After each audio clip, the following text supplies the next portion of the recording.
জাতীয় কংগ্রেস, জাতীয় কংগ্রেস, জাতীয় কংগ্রেস।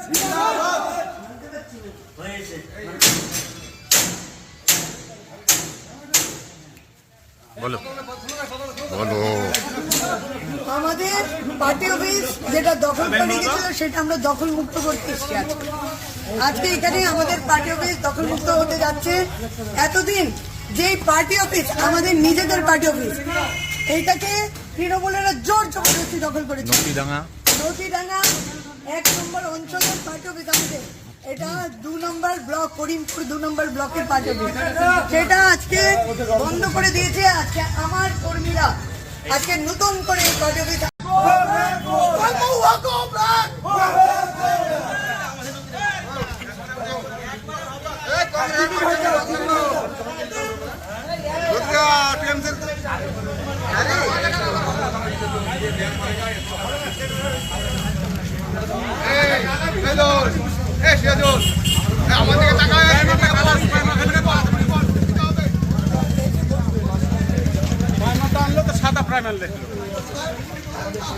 আমাদের বহুদিনের দখল করা পুরনো পার্টি অফিস কংগ্রেস কার্যালয় আজকে পূজা রায়চৌধুরীর নেতৃত্বে আমরা দখল করলাম, দখল মুক্ত করলাম।